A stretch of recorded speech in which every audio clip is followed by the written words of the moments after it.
spooky ghosts and stuff. Mm-hmm. Wait, is that what this is? Kinda. Okay. It's kind of mildly spooky ghosts. Okay. I mean, it's like, nah, it's fine. Are your ghosts insufficiently spooky, Randall?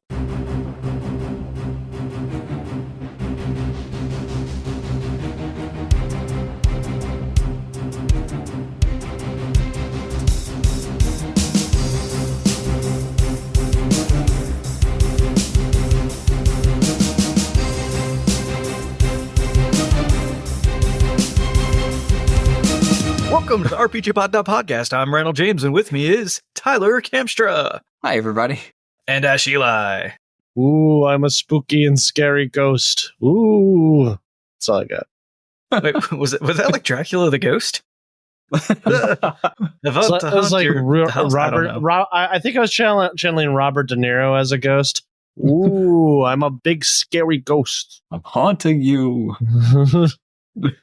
I got bolts in my neck. Haunting. I'm electric and I'll give you scary. Oh, What, you never seen a ghost like this? you talking to me? You banishing me?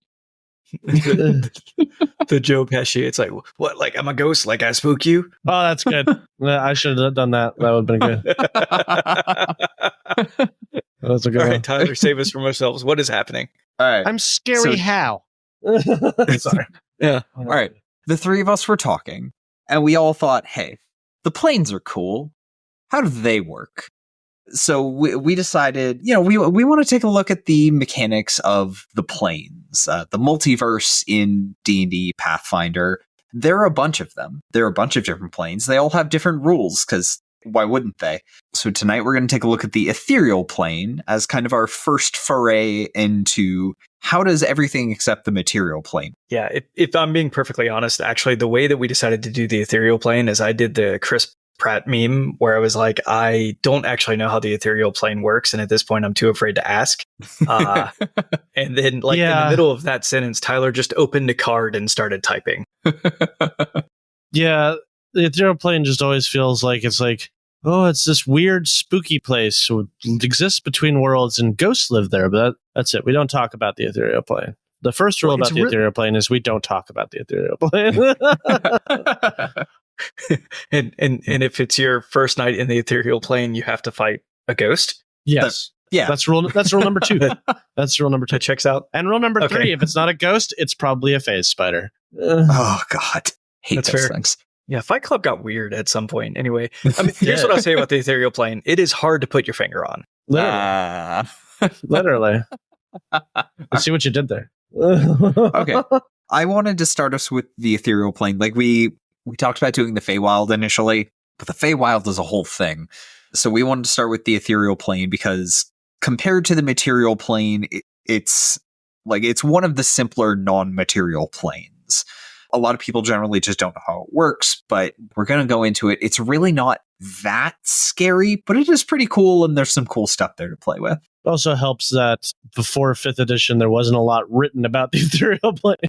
It was basically like, there's 2 sections, and there's some monsters, and I don't know, figure it out. Accurate. So let's go ahead and dive right in.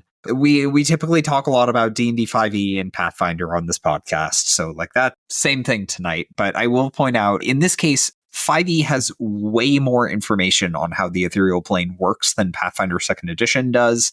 If you're playing Pathfinder, go check the Pathfinder wiki. They have a decent article on the Ethereal Plane.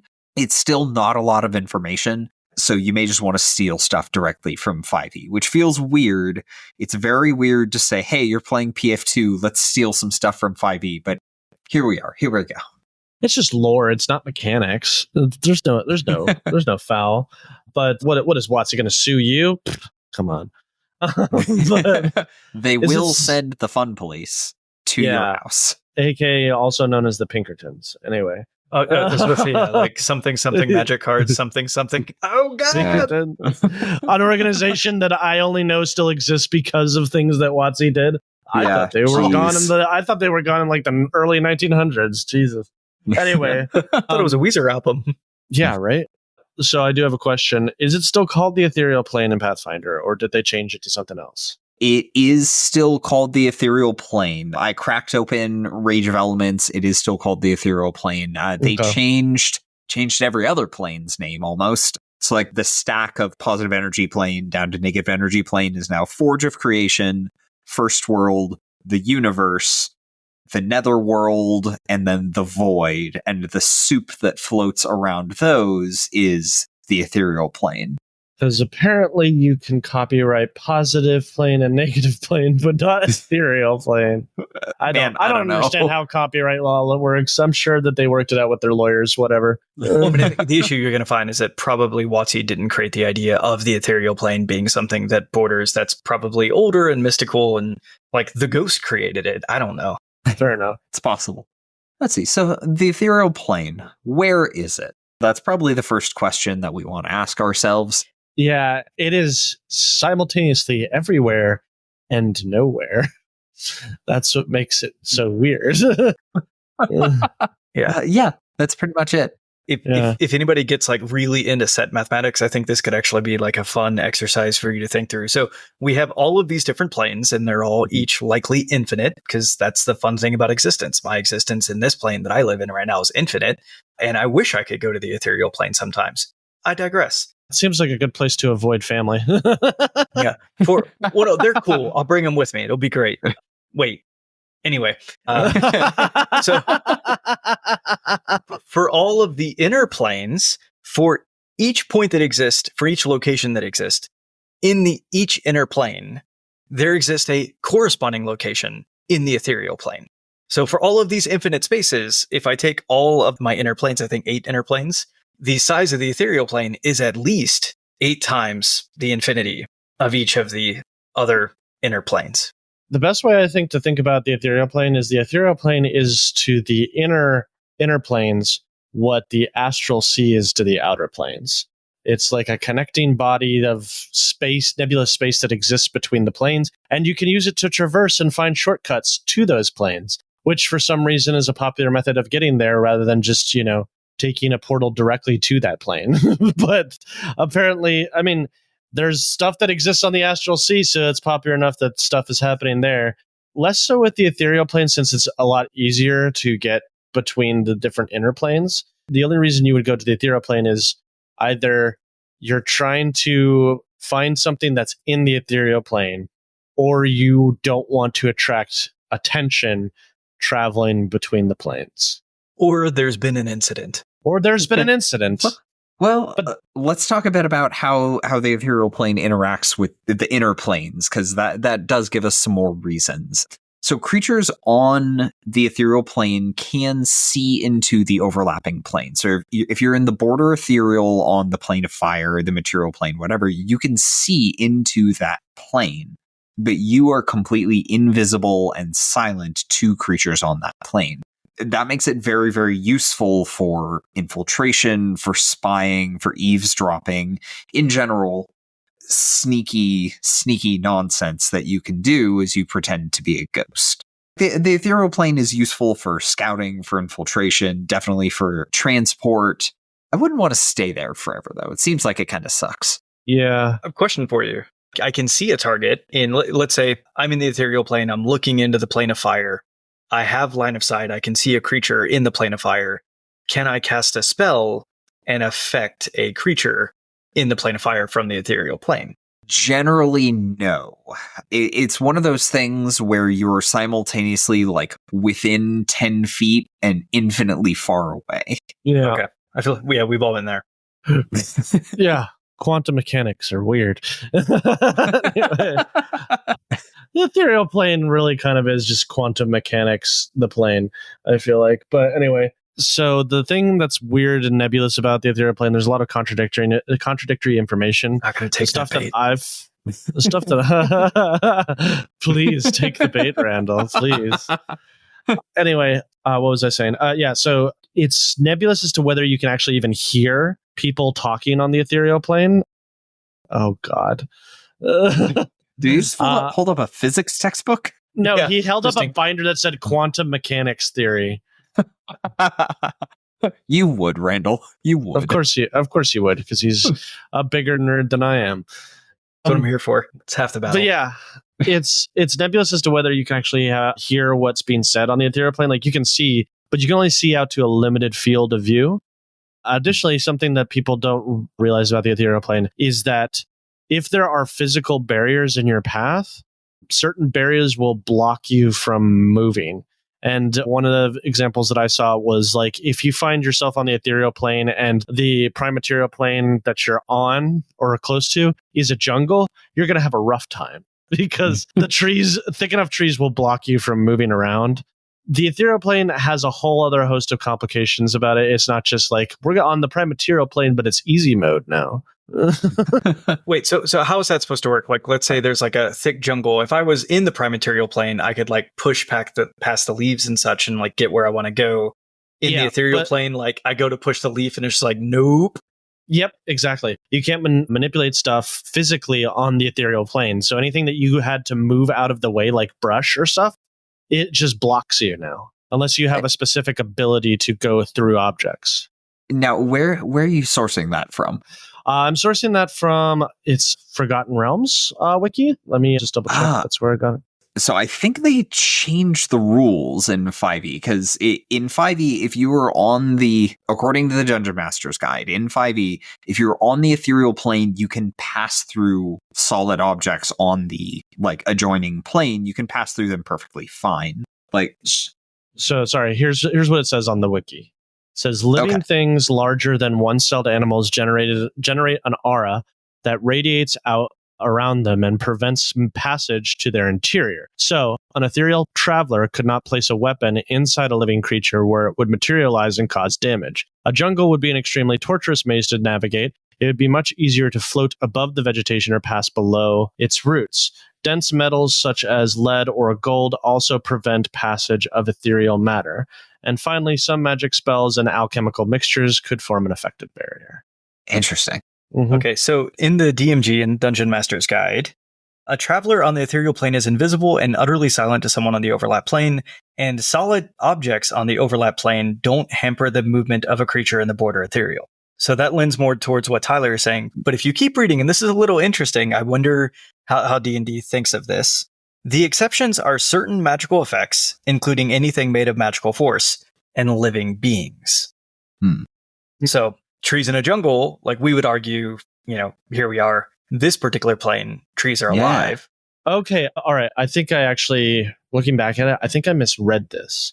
So what it's saying is like the reason why being in a jungle would be a kind of a nightmare is like, say you wanted to cut your way through some brambles or stuff, you couldn't do that. It's saying that weapons can't pass through physical objects or through living objects. No, that's not right. No, I'm so confused. Okay. So what it's saying is that you can't pass through living creatures on the ethereal plane. You can pass through. You can pass through solid matter, just not living creatures. So a jungle is alive, therefore I can't walk through trees. But if it was a castle, for instance, I could obviously just walk straight through the castle. Mm-hmm. Yeah, mm-hmm. I think that's exactly right. Okay, so dead log, perfectly fine. Living tree, big huge problem. Perfect. Yeah, Interesting. We got it. That makes sense. Yeah, sorry about that. They phrased it really weird. But essentially what it's the simplified version of it is that living things create an aura barrier around themselves that prevents ethereal things from passing through them, which explains like why in 5th edition, a common misconception is that ghosts are always on the ethereal plane. They're not. They are just transparent and able to pass through matter, but they can go to the ethereal plane. Even if they're on the prime material plane and they're passing through creatures or objects and they spend their turn staying there, they actually take a D10 of force damage by staying in those objects. That kind of relates a bit to the ethereal plane and how its mechanics work. Let's see. So Wing Lady is asking a good question in the chat. What is the definition of a being? My brain equates it to creature, but I'd be open to arguments for other interpretations. I'd say it has to go beyond creature, otherwise they would have just said living creatures, right? Yeah, so what they said, their exact phrasing is living things larger than one-celled animals. Okay. No, so the only thing I'll say, though, is you're reading Forgotten Realms wiki, the DMG and living thing. Or, excuse me. Let me get this right. Folks at home, I'm going to get it right. And living beings. That's all it says in the DMG for 5e. Yeah, so I would just have to assume in this case it means anything living. So plants, bugs, creatures, those things, living objects, all of those. Well, yeah, I mean, because Randall's right. If the DMG, the fakeness of the DMG is frustrating sometimes. By saying living beings, they could equate that with bacteria or viruses, in which case you effectively are trapped in the Ethereal Plane. You can't move anywhere. No, there's no germ theory in 5e. We're doing fine. Like, we rarely have curses and diseases, let alone, like, how many diseases are there? There's like 3. Yeah, I think, and let's just talk through this right quick, because we all DM, we all love the game. I think it is reasonable to, for instance, say, no, you can't travel through a jungle because the jungle is a living thing. I think it's reasonable, maybe, I kind of want to hear your thoughts. Can I walk through tall grass, or is it going to be a permanent barrier to me? Can I walk through a seabed like with seagrass? I think probably no as well. But in the ethereal plane, you can go up. You don't have to fight gravity, and so you could just float over that high grass. It's not going to be a big deal. And that's what the Ethereal Plane entry on Forgotten Realms is saying. Is like, if you're in a jungle, float up or go through the ground and just go around it that way, because that avoids the entire problem. It's I see why they did it, because you could do some really creepy and maybe a little bit problematic shenanigans if you could just spend time in another living creature's body. Don't like that. Yeah. I mean, ghost possessing us are 100% bad enough. Now, here's where I'll draw a line, though. I'm going to say, as a DM, I'm never going to stop you from doing this. I'm not going to make a claim that, like, you can't go through the sand on a beach because there's tiny little living beings in the sand, or you can't go through the water because, there's like protozoa hanging out of the water and you can't push them out of the way. That's ridiculous. I'm going to reserve this to, like, large macroscopic structure that is easy to observe in our fantasy world. I'm never going to be like, well, I think there's some June bugs in there, so you're probably not going to be able to get through it, are you? That's ridiculous. Yeah. I appreciate that. I think the other reason why they do it this way, this convoluted way, is that there are a lot of effects, especially in older editions, that just being able to pass through a creature and damage them is incredibly powerful, and makes it so that your first priority as a player should absolutely be to find a way to just spend time on the ethereal plane, because you're untargetable and you can damage things without any blowback. So that would be real bad. Real quick. So the ethereal plane is just for observation and travel. That is all it is supposed to be used for. Yeah.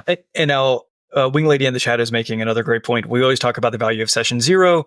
If the ethereal plane is going to play a huge part in your campaign as a DM, or if you as a character are planning on leveraging something that allows you to, like, oh, I'm going to go in the ethereal plane all the time, it's going to be great. Session 0, have that conversation, set expectations, make sure you're not going to be brokenhearted if it's either a central part of your character or a central part of your game. Totally agree. We touched on movement super briefly, but I want to make sure we actually hit that. The DMG specifically says a creature can move up and down as easily as walking. It doesn't explain this in rules terms, but my interpretation would be you can just use your land speed and move in 3 directions. And, like, as we discussed, move into the ground, have a good time. Actually, Forgotten Realms fills in a little bit of the gaps here. It does say a creature can move through the ethereal plane by imagining itself being able to do so. It's kind of similar to how movement works in Limbo. You move by thinking. And Astral Sea as well, right? Yeah. It's kind of like your force of will is pushing you forward. And you can move up. There's senses of up, down, and around and that kind of stuff, but there's no gravity. Weapons and objects that you put out, like you try to drop, just end up floating in the air in front of you. So there's no possibility of falling in the ethereal plane. That's kind of nice. There's 2 different major parts of the ethereal plane, right, Tyler? Yeah. Okay, so there's the border ethereal and then the deep ethereal, and they have very slightly different rules. So when you're on the border ethereal, you can see into the overlapping plane. If you're in the border ethereal for the material plane, you can see into the material plane. Now, it does specify in the DMG, visibility is limited to 60 feet, and you can only see 30 feet into the overlapping plane. 30 feet from where you are, the overlapping plane fades out, but you could see other creatures and objects that are on the ethereal plane still floating around. Anything beyond that is essentially lost in magical fog. When you go into the deep ethereal, it gets even foggier. There's no longer an overlapping plane to see into, so it is purely just the ethereal plane. Visibility is limited to 30 feet, and the fog gets a little less predictable. Let's see. So this is one of those planes where distance doesn't really matter, kind of like the astral sea. Like, you will travel from A to B, and it will take plot time to get there, but there's no fixed distances. There's no concept of speed, really. As long as you're going in the right direction, you will get to the thing at some point. So one of the perks of traveling in the astral sea is that you don't age. So even if it takes you an infinite amount of time to get somewhere, you'll still be alive when you get there and have the rest of your life to experience it. The ethereal plane, is that still true? Yeah, I think you don't age, but time works differently. I think you do age, but time works differently. The sources that I could find said that 10 hours in the ethereal plane equates to 1 hour in the prime material. And because of the way that it works, you wouldn't feel, hungry or anything of those 10 hours, because as a human, your body is only experiencing 1 hour of progressive time, even though you are consciously experiencing 10 hours. It's very confusing. Is that Forgotten Realms wiki? No, actually, I think that's on D&D Beyond. They did Really? Yeah, they did post advertising for Radiant Citadel, where they added some more stuff about the ethereal plane. Let me just double check. Okay. D&D. In the DMG, like the one bit that they actually really talk about this, they're talking about specifically using the deep ethereal to travel between planes. A trip between planes through the deep ethereal takes 1d10 times 10 hours, regardless of the origin or destination. In combat, however, creatures are considered to move as their normal speeds. So it's like, just let mechanics work still, but 1d10 times 10 and we go for it. Which is interesting, because I could literally go from anywhere to anywhere in at most 100 hours. Is the claim, if I'm using the deep ethereal. But then what you're saying is a little bit different and could be. No, so I just double checked. So actually the time dilation only happens in the deep ethereal, not the border ethereal. The border ethereal, the time is 1-to-1. But once you go past the curtain, then it becomes the 1/10 time dilation. Okay, cool. Okay. That makes a lot more sense. Like that would have made tracking turns in combat real weird. No. Yeah. Although in combat, ignore it. That DMG says it. It says it right there. So I'm fine. That's fair. Does the deep ethereal get weirder? Yes. A little bit. Let's see. So there's these things called ether cyclones. They're described in the DMG. It seems to be just like randomly appearing cyclones that are just like, you're wandering through the fog with your 30 feet of visibility, and then surprise, there's a cyclone right there. Most of the time, it's just going to make your journey take longer. Like, that is the primary effect. But you roll a d20 on a table, 13 to 19, you're blown to the border ethereal of a random plane. So, like, you might end up hanging out in the wrong plane and basically have to start your journey over. Or on a 20, you're just thrown into the astral plane. So... Bad times, maybe? Yeah, hope you brought plane shift. Good luck. Yeah, hope you don't run into any Githyanki or astral dreadnoughts. No, what's kind of cool here is presumably you were going through the deep ethereal to get to an inner plane. Like, that's why you went in. Maybe you went to get to the astral plane and you were just hoping to get unlucky. And that's fine too. We're not going to judge you here. But realistically, sure, 1 out of 20 chance to go to the astral plane. Technically, you have how's that going to work out? you have, it's like almost a 1 in 8 chance of actually winding up on the plane you wanted to go to begin with. So that's not bad. It's pretty bad.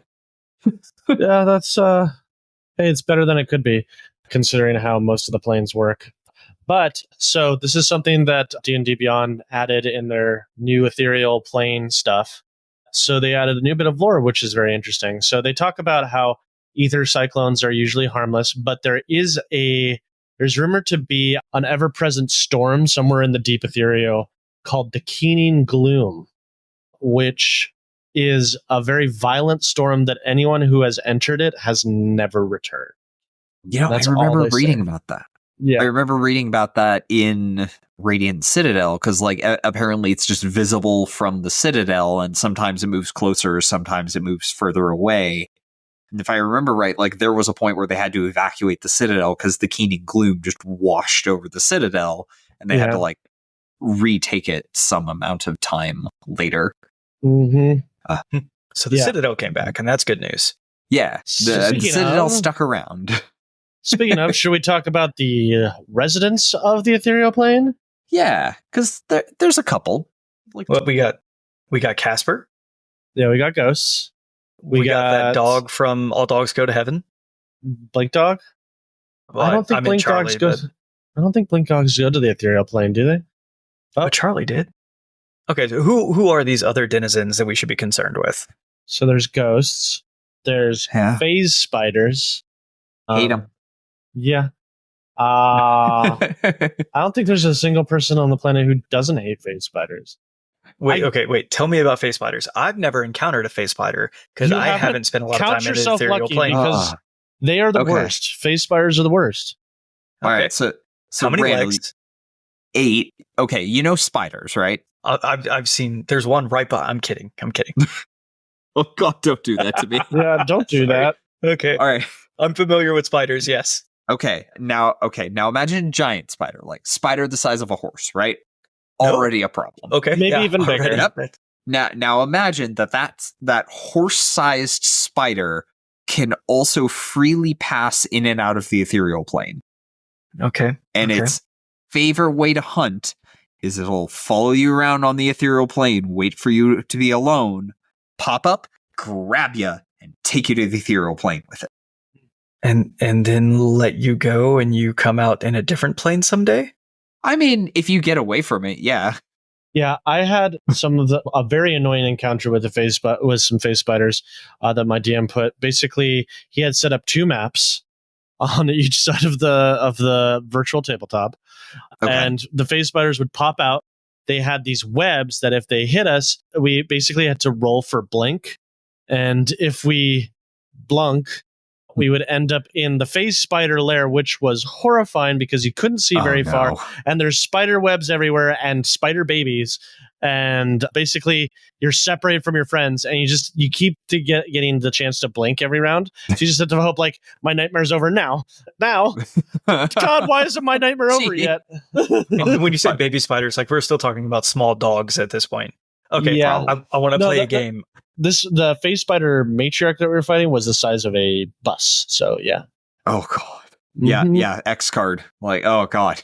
Okay. There's a line, sir. And we crossed it at when you sat down today, you crossed it. When you woke up this morning, honestly, you crossed it. I want to play a game. Curious.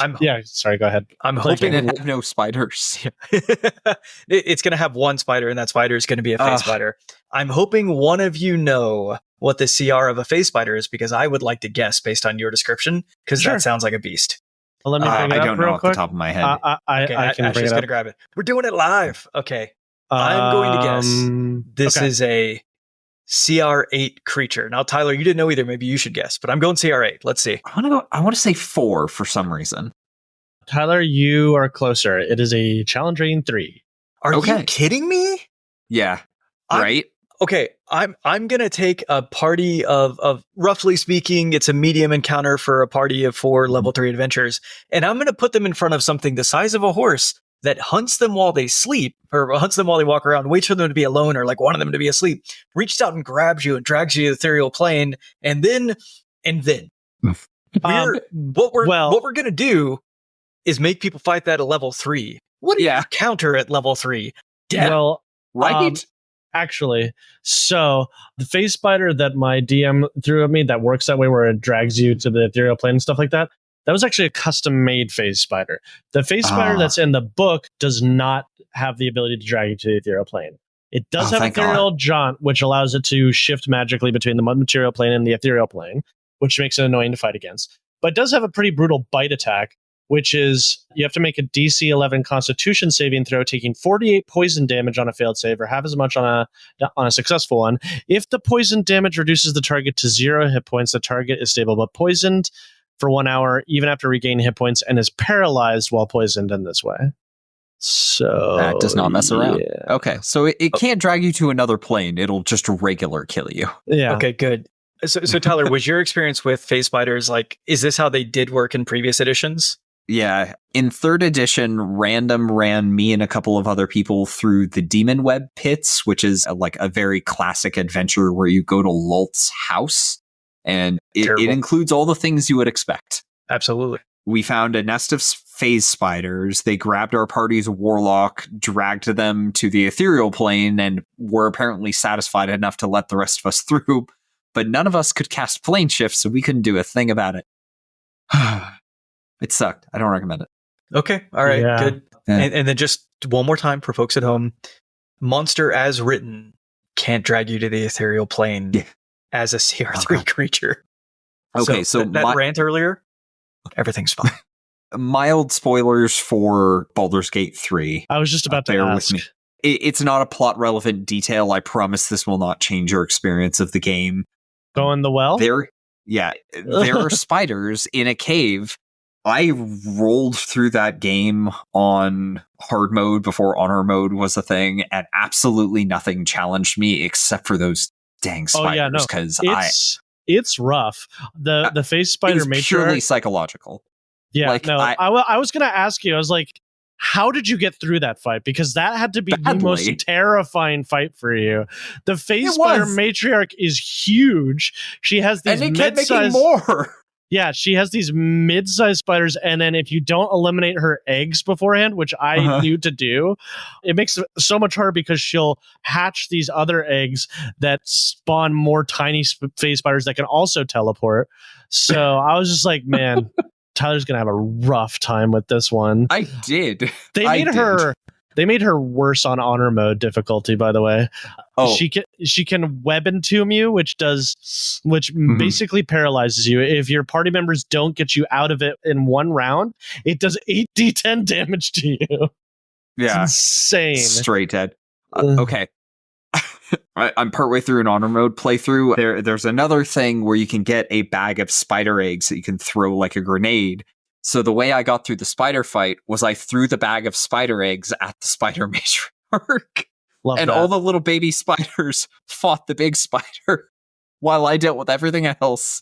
And by the time the matriarch killed all the little spiders, my party was ready to rock, fully buffed. And then we kicked the matriarch into a pit. You know, there's this one YouTuber who made a pretty compelling argument that the best way to play a moon druid is lean into spiders. So chip into a spider, get the feature that allows you to get a familiar and create a familiar spider, and then maybe multi-class into ranger to get a spider companion, and you can just really roll through the game really effectively by doing that. I'm like, yeah, I know who's never gonna do that, Tyler.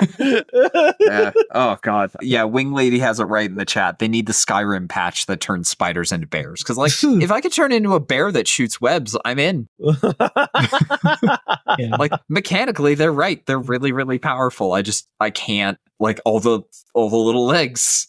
Somebody at Sony right now is writing down this idea. It's like, maybe this will work. Just the next Spider-Verse movie, Spider-Man is bears. Yeah. Okay. Oh, also, there's one more thing that lives in the ethereal plane: night hags. Yeah. They don't have to live there, right? But they can visit anytime they want. They spend a lot of time in the ethereal plane because that's how they steal people's dreams and stuff. Basically, night hags like to find their victim on the ethereal plane, and they'll be above you while you're sleeping, but you won't know it because they're looking at you on the ethereal plane, which is terrifying. Yeah. Weird, creepy. Like, there are no respect for consent.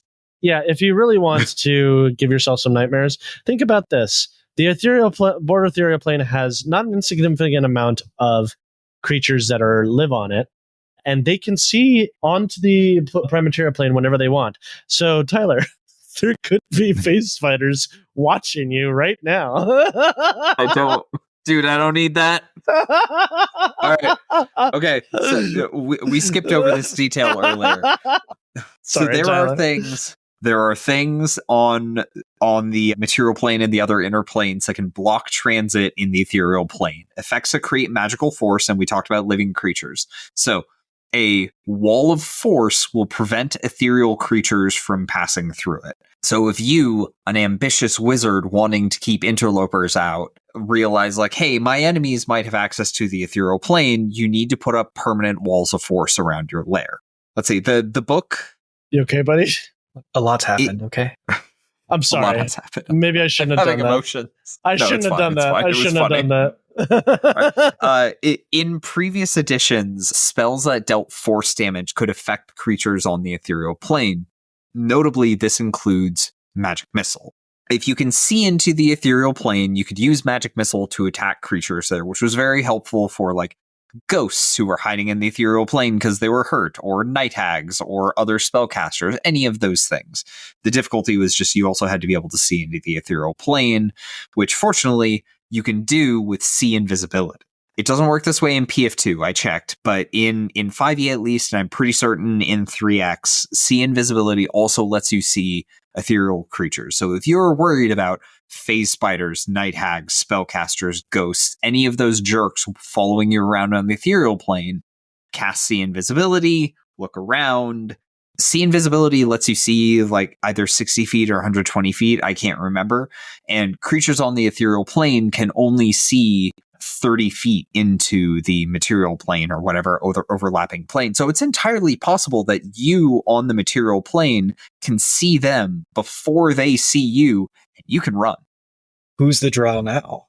Yeah, pretty much. So for the duration, you see invisible creatures and objects as if they were visible, and you can see into the ethereal plane. Ethereal creatures and objects appear ghostly and translucent. So you can see, I would assume, however far you can see. Well, there you go, even better. I don't like that ability because that feels like a black light for a motel. That's information that you can't unlearn. Like you just turn it on and you just see a sea of eyes just watching you, just like looking around like, just like, okay, I hate this power. I'm never using this again. What's great, it's not a concentration spell, and there appears to be no rule here for ending it early. So in that scenario where it's like, do not want, don't want to see anymore, it's like, well, close your eyes, because buddy, this is what you get for the next hour. Oh God. It's bad. No. Oh, so it's a second level spell available early. Yeah. I went back and looked. So thank God 5e didn't keep this around, because so face spiders can't grapple you in 5e. Yeah. But they can in Pathfinder 1. I mean, they could, but they would have to be an action, because in Pathfinder 1, they can bite you, and the bite carries the grapple effect with it. And the thing is, the 5e version and the Pathfinder version don't say anything that they can't take someone with them to the ethereal plane. So they very well could. Yeah. I mean, it doesn't say that they can.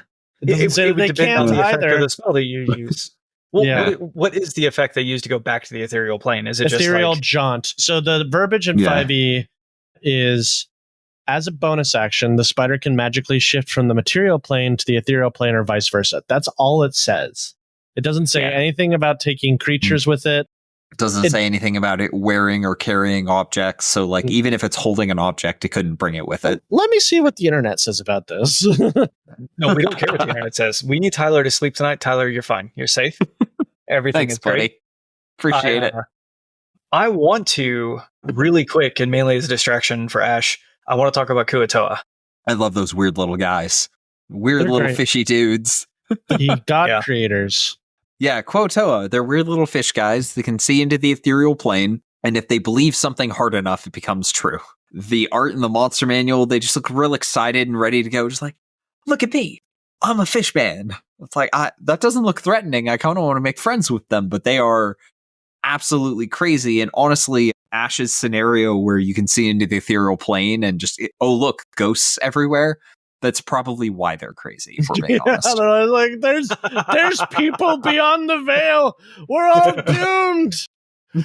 Really, but if you think about it, that's like what fish experience every day, because they look up to the water and they see us up there fishing, like in our boats. And they're like, I don't know what that is. And then occasionally one of them just like, whoop. And like, and everybody's like, what happened to Fred? Like, what? Have you, Tyler, have you found the Kuatoa in Baldur's Gate 3? I looked for so long and eventually got frustrated and left. I'm going to find them on my honor mode play. That is like the one thing in the entire game that I missed. If we still plan on doing that live stream together, I will show you where to find them, because it is so funny. They have their own god that they've created, and it's great. And I'm not going to spoil anything else for you. Okay. Is it Glibdol Pulp? Nope, it's something better. Okay. Kotoa, these are a Lovecraftian creation, right? Like, isn't this something that he was deeply afraid of because he was afraid of fish? Well, it was based off of the deep ones from Shadow over Innsmouth, because they were a group of like backwoods people who worshipped a fish monster, a fish god, and by worshipping it, they slowly turned into fish themselves. Kind of like the worst case scenario for H.P. Lovecraft. It's one of his more famous novels, for sure. Okay. So the Ethereal Plane famously does not have a lot of food in it. So there's really not a lot of things that can live there permanently. Phase spiders, I don't even know if they would nest there, since it's not clear if they can bring food back to the Ethereal Plane. So it's possible that but I could be wrong. If I were running them, that's what I would do, but I would never run them, so don't ask me. I mean, I would go the opposite direction. I feel like everything we know about them, like either they can bring prey back. I guess when you're living, you're not prey, and then you're an object. That's how this goes.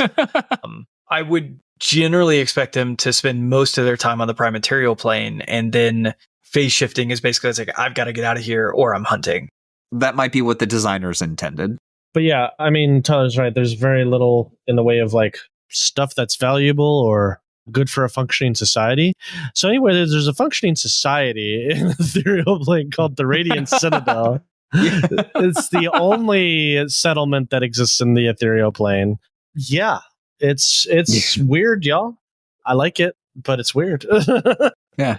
It's so weird. Like, the Ethereal Plane has been around for a very long time in D&D canon. And as far as I know, 5th edition is the first time we've ever had like a permanent location on the Ethereal Plane, especially in the deep ethereal. So yeah, this was real cool. And then by coincidence, by accident, I don't know, convergent design, in Pathfinder lore, they also introduced a place called the House of the Itinerant Soul, which is also in the deep ethereal. I'm just going to say Pathfinder wins for the best name award, because that is a rad name, and it definitely beats Radiant Citadel. Yeah. Definitely my favorite animal song. So the Radiant Citadel, if you are lost in the deep ethereal, you will eventually find the Radiant Citadel. Like, that is just how people get there. Is you get lost, you appear at the Radiant Citadel. In Pathfinder lore, like this is explained on the wiki, it has not made its way into a PF2 book, as far as I can tell. The House of the Itinerant Soul is in the deep ethereal, and the spirits of the dead who are confused and have not accepted that they are dead sometimes end up at the House of the Itinerant Soul. And it's essentially this like semi-okay limbo space. Like, Pharasma, the god of death, like knows that it exists, has chosen not to destroy it, because for whatever reason, the souls of the dead that are inside the House of the Itinerant Soul never become undead. Like, normally, if you don't go on to the boneyards, if you aren't judged and then sent on to your afterlife, you eventually become an undead. But if you're inside the House of the Itinerant Soul, you don't. So Pharasma is okay with it existing, because it lets the spirit of the dead figure out, like, okay, I am in fact dead. What I'm doing is weird. It's time to move on. And then they do. So yeah, it's this weird like limbo structure. But if you're not dead and you end up there, apparently you can ask the souls there for help, and like they live out some kind of like weird parody of life, and they know enough about the layout of the deep ethereal plane that they can actually guide you places. So if you're lost, you can be like, hey, I need to get to the plane of fire. Can you walk me over there? Like, yeah, sure. I'm dead. I'm not doing anything important. Let me get you over there. I'm not dead, and I have important things to do sometime in the next 1,000 years, but sure, I'll walk you over. So basically the House of the Itinerant Soul, let me see if I get this right. It's like a sanitarium for ghosts, potential ghosts. Yeah, 100%. Yeah, it's because it's people who are too frustrated or too unwell to like, they have unfinished business to move on, but they're like, I don't want to become a haunted ghost. I'm going to go seek help. I'm going to go rehab. I'm going to go to rehab and get my stuff figured out. Although the only thing I'd say is like that's great. Yeah. Maybe the only pushback though is like the first step is admitting you have a problem, right? That's the whole thing. It sounds like do these folks, they don't accept that. What does it mean to not accept that they're dead? They don't accept it as they don't believe it, or they don't accept it. It's like, I'm going to work this out. I might be dead right now, but I'll get better. Well, like, I wonder, like a soul that was murdered and really is pissed off that they were murdered and wants to haunt the guy that was murdered, but they're just like, no, I can't do that. I don't want to betray Pharasma that way. I want to move on.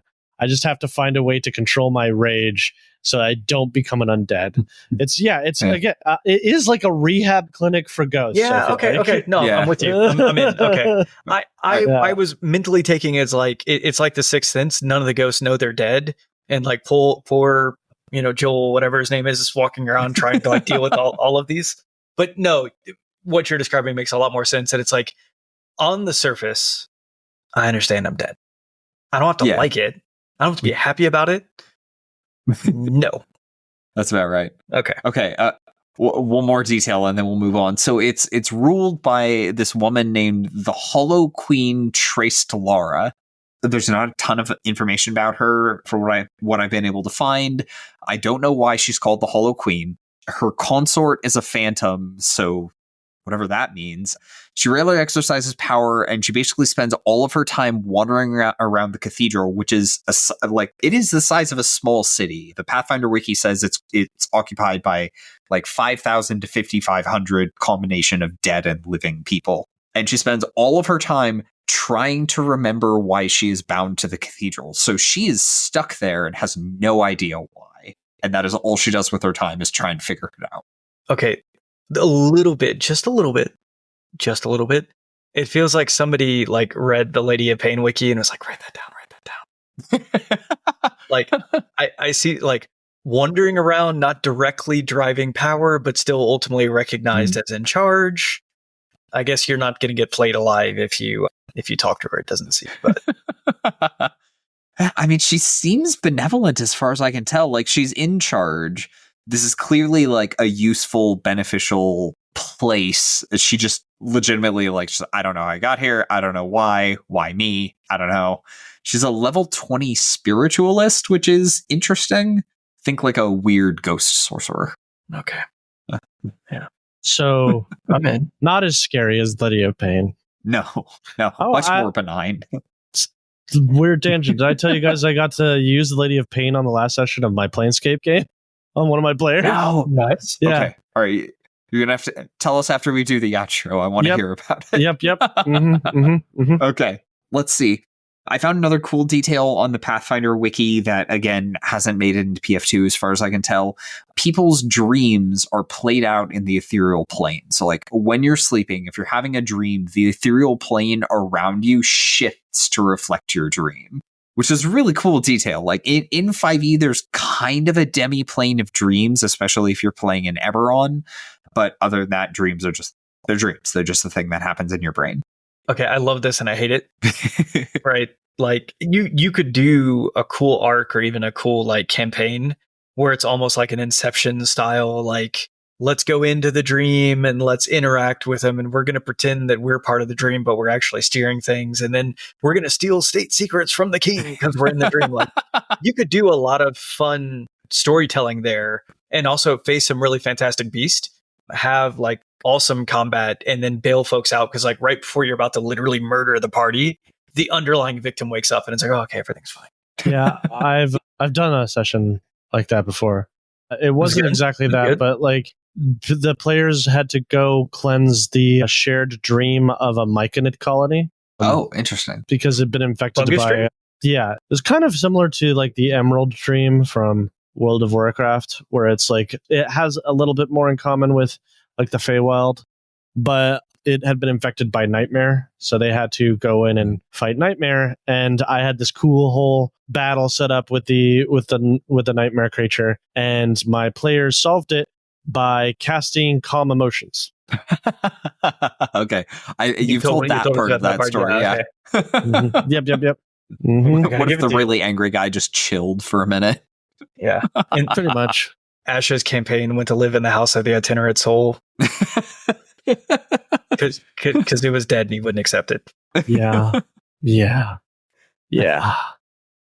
All right, we have a question of the week this week. This week, our question of the week comes to us from Stube NZ and Wing Lady. Do you have any favorite third-party 5e classes that you really like? It could be because it focuses on fulfilling a fantasy that other classes might only touch on, or even just because the core mechanics are really cool. Do you have a favorite third-party subclass? I think it's Stubbins, not Stube NZ. No. The NZ is for New Zealand. So we always say Stubbins, but it actually is like Stube NZ. Yeah. He explained to Discord. So this came out of a discussion in the RPGBOT Discord. If you want to go hang out there, find us on Patreon. Yeah, so Stube and Wing Lady eventually worded the question. Now. Yeah. Hi, Wing Lady. They asked, do we have any favorite third-party classes or subclasses? Yeah, like we've reviewed a few third-party supplements over the course of this podcast. So like we've brushed up against more third-party content than your average bear. Do you guys have any standouts? Mine's gonna be Wing Lady would say it's gay. Well, welcome back, Wing Lady. So I'm gonna be boring here and say the Blood Hunter class. I think it's a pretty cool, well-designed class by Matt Mercer. It's bordering on official now. Like you can get on D&D Beyond, but it's not official. Other than that, I tend to not play a lot of third-party classes because they're pretty garbage design. Not gonna lie, like in a lot of cases, there's it's easier to make a subclass than it is to make a full-blown class. I am going to shout out my friend B, even though they'll hate that I do this. They've been working, but maybe it'll kick them in the butt to release it because I think it would be very popular. They made a Fool class, which is just so fun to play.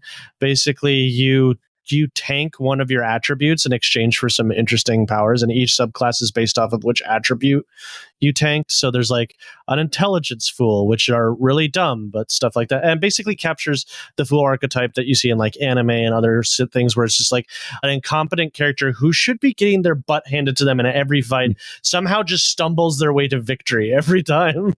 And so there's a lot of like turning people's attacks against each other, or like where you duck down to get a penny and when a guy's hitting you and they hit their friend instead. And they have a really cool ability called Fate Points, which I've honestly just thought about bringing into campaigns I run for everybody because it's just a cool idea, which is that you get a pool of Fate Points that is equal to your level, and it guarantees you a natural 20, or you can tell a creature to get a natural 1 instead. And when this happens, you treat it as a critical success, regardless of what the check is. But you only get a certain amount of those. And when you run out, you actually lose the features of your class until you are able to get a fate point back. But one of the optional rules that me and B added in is that players can get fate points from accomplishing momentous story beats for their character, personal growth, and that kind of stuff. So it's like another meta currency that you could use to reward players in addition to inspiration for those really cool role-playing moments where like it's a huge character changing growth moment and they get a fate point. So that would be, it's a cool way to motivate your players. As far as subclasses go, again, I'm going to be boring. I really like the gunslinger class from subclass from Matt Mercer again. And really anything from Cobalt Press, like all of their subclasses are pretty banging, I have to say. Yeah, they're all pretty great. There are some stinkers, but most of them are pretty good. Yeah, so as far as Cobalt Press, like they put out Tome of Heroes, there's a review on the side. We'll have a link in the show notes. I'll go for something outside of that. I've never played a character with a class or subclass from third-party materials. All I could do is like, I read this and I thought this sounded kind of cool, which is a lame answer, but here we are. So the Black Powder Cleric, like that's fun. Yeah. My favorite third-party subclass that I've read is the Beast Heart from MCDM. Oh yeah. It's Like, they've really nailed the fantasy of a pet class. Like, not all of the subclasses are created equal, but like the diversity of the pet options and the fact that like they keep posting more companion options. Like the system that they've built is really, really easy to expand. So apparently their third party community, or their Discord community, is very, very active and has created a ton of additional companions, and they all work really well and they're really cool. Your companion has this really fun ferocity mechanic where they like charge a resource during combat. My biggest issue is just you don't have enough ferocity points to do anything cool until combat is functionally over, unless you're in a like stupidly long fight, which is my one gripe with the class. Otherwise, absolutely fantastic. One thing I did forget that I have used this quite frequently. If you are interested in third-party classes and subclasses, but you're like, there's so much garbage out there, the one site that I will recommend you he does really good stuff. And I've had a positive experience with all of the subclasses that I've played with his. I haven't tried his classes because you have to pay for it, but I've heard only good things. It's Walrock on Blogspot. He does some really cool stuff. Like, he has the Jester Rogue. He has a Scarecrow race, which is very cool. And he has a bunch. Walrock play on Warlock. So he specializes in Warlock subclasses, and one of my favorite Warlock subclasses to play that he made is a Mummy Warlock subclass. Like, your patron is a mummy, and it's really cool. You get a canopic jar, and cool. That you can bind your soul to. It's very fun. Check out Walrock. He's a great content creator. All right, we'll link it in the show notes. Oh, my favorite third-party subclass. I really like the Path of the Juggernaut Barbarian from Tal'Dorei Reborn. Like, that one's fun. What if Home Run Bat was a class feature? It's just absolutely wonderful. I also really like the Black Powder Sorcerer from Kobold Press's Tome of Heroes. The mechanics have some problems. Like, we have an optimization handbook on the site that goes into it. Like, the concept is so cool. You levitate a bunch of pistols with your brain and then shoot people with them. Like, wonderful, spectacular fantasy. Just the mechanic for drawing and loading the pistols doesn't work. So like, if you fix that, subclass is awesome.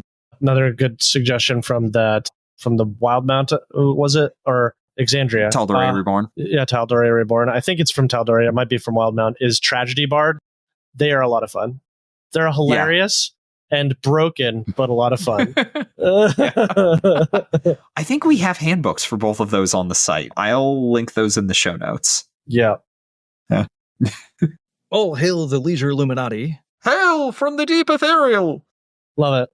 I'm Reynold James. You'll find me at amateurjack.com and on Twitter and Instagram at jackamateur.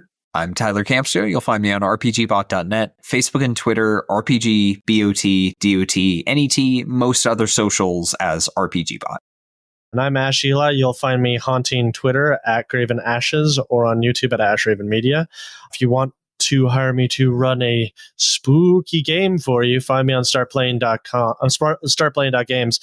Speaking of, I actually have a spot available in my Ravenloft game, which deals with a lot of creepy ghosts and etherealness. So check that out. Link in the description. If you've enjoyed the show, please rate and review us on Apple Podcast and rate us on Spotify or your favorite podcast app. It's a quick, free way to support the podcast and helps us to reach new listeners. You'll find links in the show notes. You'll find affiliate links for source books and other materials linked in the show notes, as well as on RPGBOT.net. Following these links helps us to make the show happen every week. If your question should be the question of the week next week, please email podcast@rpgbot.net or message us on Twitter at RPGBOT.Net. Please also consider supporting us on Patreon, where you'll find all kinds of great rewards. At any tier, you'll get early access to RPGBot.content and polls for future content. At our $3 tiers, you'll enjoy your choice of ad-free access to RPGBot.net or ad-free podcast episodes and access to live stream podcast recordings. At our $5 tiers and above, you get all of that, plus access to the RPGBot.Discord. You'll find us at patreon.com/RPGBot. Yeah, that sounded kind of creepy. And not in a good way, not in a fun way, and just like a I'm gonna call the cops way.